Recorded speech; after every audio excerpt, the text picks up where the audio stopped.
انبیاء کے مختصر واقعات ہیں نا، ان میں جو پیغام قرآن دینا چاہ رہا ہے وہ ہے دعا کی فضیلت. وہ کیا ہے؟ دعا کی فضیلت. تبھی قرآن کہتا ہے وَنُوحًا إِذْ نَادَى مِن قَبْلُ، نوح نے بھی ہمیں پکارا. نوح علیہ السلام 950 سال دعوت دے رہے ہیں اور قوم کے ایمان کی کوئی امید نہیں ہے اور دھمکیوں پہ دھمکیاں. تو ناکامی کے نقشوں میں نوح علیہ السلام نے اپنے رب کو پکارا. قرآن کہتا ہے فَاسْتَجَبْنَا لَهُ، ہم نے نوح کی پکار کو قبول کیا. آج بہت سے لوگ کہتے ہیں ہم دعائیں مانگتے ہیں قبول نہیں ہوتی. بھائی قبول ہوتی ہے اس ٹائم پہ جس ٹائم پہ اللہ چاہے گا. یہ چھوڑ دو کہ قبول ہو رہی ہے کہ نہیں ہو رہی. کتنے لوگ کہتے ہیں فلسطین کے لیے کب سے دعائیں مانگی جا رہی ہیں، حرم میں بھی مانگی جا رہی ہیں دعائیں. ایک تو ہمارے یہاں پروپیگنڈا بہت ہے. بہت سے لوگ کہہ رہے ہیں فلسطین کے لیے حرم میں دعا نہیں مانگی جا رہی، بک گئے ائمہ حرم. میں جب ابھی عمرہ کرنے گیا تو پہلی تراویح میں ہی فلسطین کے لیے دعا مانگی ہے انہوں نے. سوشل میڈیا بہت بڑا عذاب ہے، میں آپ کو بتاؤں. اتنی دجال کے آنے کی ہمیں بالکل ضرورت ہے ہی نہیں. جو لمبا پھینکتے رہو نا، بس پھینکتے رہو. میں نے تو یہ فیصلہ کیا ہے جب تک کوئی چیز اپنی آنکھوں سے نہ دیکھ لو نا تبصرہ ہی نہیں کرو. جو اٹھا کے فیس بک پہ جس کا جو ٹھڑک نکالنی ہوتی ہے نکال کے. میں پہلا دن تراویح کا تھا، اسی میں پہلے دن ہی فلسطین کے مظلوموں کے لیے وہ جو تراویح میں دعا وتر میں دعا مانگتے ہیں پہلے دن ہی دعا مانگی. میں نے کہا لو بھائی، ابھی ہم کل کلپ دیکھ رہے تھے کہ دعائیں فلسطین کو لیے دعا نہیں مانگی جا رہی. تو جو کیا کہہ رہا تھا میں، ہاں لوگ کہتے ہیں اتنے عرصے سے ہم دعائیں مانگ رہے ہیں قبول نہیں ہو رہی. اس چکر میں بہت سے لوگ دعا مانگنا چھوڑ دیتے ہیں. یہ مت کرو. بنی اسرائیل کتنے عرصے سے دعا مانگ رہے تھے، پھر اللہ نے موسیٰ کو بھیجا، کلیم اللہ کو. پھر موسیٰ کے آنے کے بعد حضرت موسیٰ نے بھی دعائیں مانگی ہوں گی راتوں کو اٹھ کے. بنی اسرائیل نے اور مانگی ہوں گی، لیکن ظلم کم ہونے کے بجائے بڑھتا جا رہا ہے. تو کیا موسیٰ علیہ السلام نے دعائیں مانگنا چھوڑ دی ہے بھائی؟ یا موسیٰ اوذینا من قبل ان تأتینا ومن بعد ما جئتنا، اے موسیٰ تیرے آنے سے پہلے بھی ظلم، تیرے آنے کے بعد بھی ظلم، کوئی فائدہ نہیں ہو رہا. حضرت موسیٰ کیا کہہ رہے ہیں؟ بہت مزہ آتا ہے مجھے اس آیت کے پڑھنے میں. بنی اسرائیل نا بڑی قسم پرسی سے حضرت موسیٰ کے پاس آئے. یا موسیٰ اوذینا من قبل ان تأتینا، اے موسیٰ تیرے آنے سے پہلے بھی عذاب میں تھے. ومن بعد ما جئتنا، تو نجات دہندہ بن کے آیا ہے لیکن تیرے آنے سے ہمیں کوئی فائدہ نہیں ہوا. مطلب کہ ہم تو دعائیں مانگ رہے ہیں، سب کچھ کر رہے ہیں، پھر بھی فائدہ نہیں ہو رہا. موسیٰ نے جواب میں کیا کہا؟ یا قوم ان الارض للہ استعینوا باللہ واصبروا. دیکھو اللہ سے مدد مانگتے رہو جیسے اب مانگ رہے ہو، اور صبر بھی کرتے رہو ساتھ ساتھ. دعا صبر کے بغیر نہیں ہوتی. یا قوم استعینوا باللہ واصبروا، اے میری قوم اللہ سے دعائیں مانگتے رہو اور صبر کرتے رہو. آگے دلیل کتنی شاندار دی ہے. سوال پیدا ہوتا ہے بھائی یہ کام تو ہم پہلے سے کر رہے ہیں نا، رزلٹ تو کوئی آؤٹ ہو نہیں رہا. آپ تو وہی کام کا حکم دے رہے ہو جو ہم پہلے سے کر رہے ہیں. ہم یہ کہہ رہے ہیں دعا قبول نہیں ہو رہی، آپ کہیں دعا کب مانگو، مانگ رہے ہیں پہلے سے.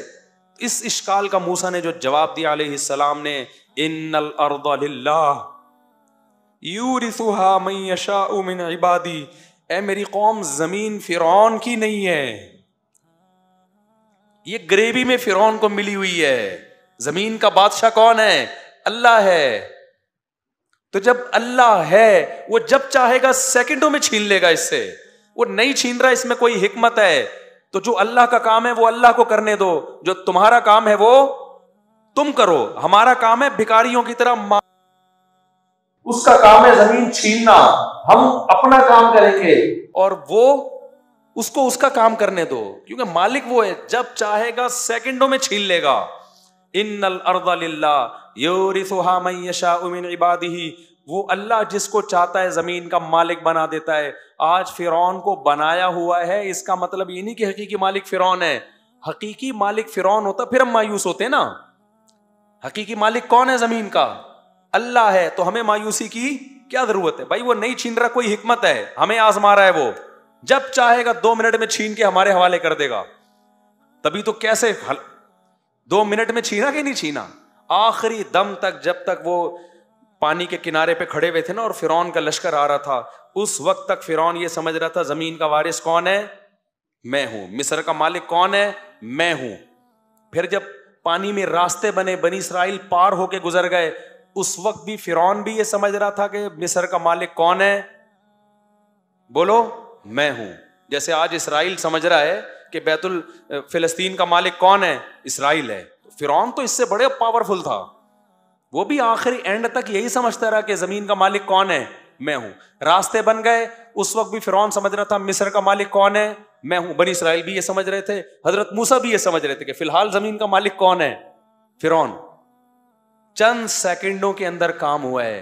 جب فرعون نے پانی میں اپنے گھوڑوں کو دوڑانا شروع کیا انہی راستوں میں جو بنی اسرائیل کے لیے بنے تھے, اور جب آخری آدمی جب تک داخل نہیں ہوا نا اس پانی میں, اس وقت تک بھی بنی اسرائیل یہ سمجھ رہے تھے کہ مصر کا مالک کون ہے, فرعون. ان کو کیا خبر تھی کہ یہ ڈوبے گا یہاں پہ. اللہ نے موسیٰ کو صرف یہ بتایا تھا کہ سمندر پہ لاٹھی مارو راستے بنا دوں گا. اب تک یہ وہی نہیں آئی تھی کہ اس کو تباہ بھی کروں گا, جو ظاہر اس آیت سے جو پتا چل رہا ہے. تو اس وقت تک سب یہ سمجھ رہے تھے. این وقت پہ جب آخری شخص پانی کے اندر داخل ہوا ہے نا, اور اس امید پر کہ اب ہم وہاں سے نکل جائیں گے, اس وقت اللہ نے سمندر کے دو پارٹوں کو ملا کے بتا دیا ان الارض للہ, زمین کا مالک کون ہے, اللہ ہے. یورثها من یشاء من عبادہ, جس کو چاہتا ہے اپنے بندوں میں مالک بنا دیتا ہے. تو آج اسرائیل کا جو فلسطین پہ ظلم ہو رہا ہے, ان فلسطینیوں کے لیے دعا بھی کرو, مدد بھی کرو, جو کر سکتے ہو کرو, لیکن مایوس ہونے کی ضرورت نہیں ہے. دعائیں مت چھوڑو. کب سے دعائیں مانگ رہے ہیں قبول نہیں ہو رہی, بھائی ہمارے لیے آزمائش ہے, اسلامی ملکوں کے لیے آزمائش ہے. ان کو تھوڑی چھوڑے گا اللہ, جو ہمارے حکمران جو کچھ کر رہے ہیں, ان کو بھی تو آزمائش میں ڈالا ہے نا اللہ نے کہ کیا کر رہے ہیں. لیکن اس کا یہ مطلب نہیں ہے کہ بھائی فلسطین کی سرزمین کا یہودی مالک ہو گیا. اصل مالک کون ہے, اللہ ہے. اس نے وقتی طور پر کچھ ظالموں کے حوالے کی ہوئی ہے, تو ہم اپنا کام نہیں چھوڑیں گے. اور جب اللہ نے اپنا کام کرنا ہوگا, اس کو صدیاں اور سال نہیں چاہیے, وہ سیکنڈوں کے اندر نقشے کو تبدیل کر دے گا. آج بہت بڑا مسئلہ پتہ ہے کیا ہے دینداروں میں, وہ دعا سے بہت غافل ہیں, اور بلکہ دعاؤں کا مذاق اڑانا شروع کر دیا ہے. ابے یہ مولوی دعاؤں میں لگے رہتے ہیں, ابے یہ دعاؤں سے کیا ہوتا ہے, مولویوں نے لوگوں کو دعاؤں میں لگا دیا, نمازوں میں لگا دیا. اور جو ایسی باتیں کر رہے ہوتے ہیں وہ دعائیں بھی نہیں کر رہے ہوتے, یا تو کوئی بڑا تیر مار رہے ہو نا, کوئی تبدیلی کے لیے ایک نیا پیکج لے کر آئے ہوئے, وہ بھی نہیں کر رہے ہوتے, کچھ بھی نہیں کر رہے ہوتے. ایک دعائی تو رہ گئی ہے. دعاؤں سے کبھی غافل, میں نہیں کہتا کہ صرف دعا سے سب کچھ ہوتا ہے, اسباب بھی اختیار کرنے پڑیں گے, لیکن آج کسی حد تک اسباب ٹوٹے پھوٹے لنگڑے لولے اختیار ہوتے ہیں. دعاؤں سے کیا ہو رہے ہیں لوگ, غافل ہیں. تو دعا مانگنے کی عادت ڈالو. اور نبی صلی اللہ علیہ وسلم نے فرمایا کہ انسان کی دعا اس وقت قبول ہوتی ہے, صحیح حدیث ہے, کہ جب تک اس کے دل میں یہ خیال نہ آئے کہ میری دعا قبول نہیں ہو رہی. جب یہ خیال آتا ہے نا یار مانگ رہا ہوں قبول نہیں ہو رہی, پھر قبول نہیں ہوتی. تو اس لیے یہ جو آیتیں میں جلدی سے بس 2-3 آیتیں پڑھ کے بیان کو ختم کرتا ہوں, ان کا خلاصہ یہی ہے کہ نوح علیہ السلام ناکامی کے اسباب میں اللہ کہتے ہیں جب قسم پرسی میں ہمیں پکارا, فاستجبنا لہ, ہم نے نوح کی دعا کو قبول کیا. کب قبول کیا, 950 سال کے بعد, کتنے سالوں کے بعد, لیکن کیا نا اللہ نے.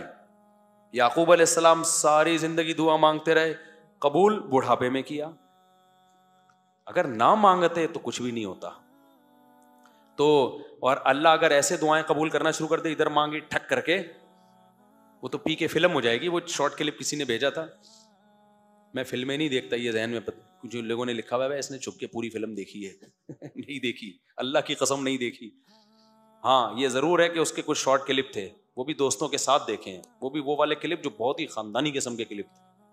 تو اگر ایسے قبول ہوتی نا, سموسہ مانگ رہا ہے ٹھک کر کے سموسہ رکھ کے چلا گیا, تبھی تو اس نے کہا کہ اگلا ورژن چاہیے, بیٹروا ختم ہو گیا, کیا کہہ رہا تھا وہ بیٹروا. اگر اس طرح سے دعائیں قبول ہوتی, یا اللہ میری فلاں جگہ شادی کرا دے, ٹھک کر کے ہو گئی, تو پھر تو ایمان بالغیب رہتا, ایمان بالغیب. تو ایمان بالغیب تھوڑی رہتا. پھر تو بھائی جو مانگو ٹھک کر کے مل رہا ہے. پھر تو کافر بھی کہتے ہیں یار دعائیں مانگو بس. تو اللہ نے غیب میں رکھا ہے. تبھی دعائیں وہ لوگ مانگتے ہیں جن کا ایمان بالغیب ہوتا ہے. وہ بہت جاندار دعائیں مانگتے ہیں. جن کا ایمان بالغیب نہیں ہے ان کا ہر عبادت میں دل لگتا ہے, دعا میں ان کا دل نہیں لگتا. ان کو لگتا ہے یار یہ ایسے ہی بس جا رہا ہے. وہ نماز پڑھ لے گا, قرآن پڑھ لے گا, دعا نہیں مانگے گا وہ.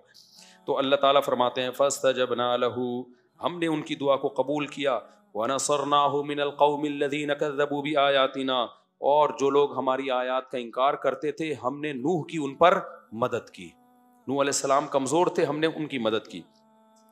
آگے اللہ نے سلیمان اور داؤد علیہ السلام کا تذکرہ کیا کہ ہم نے کیسے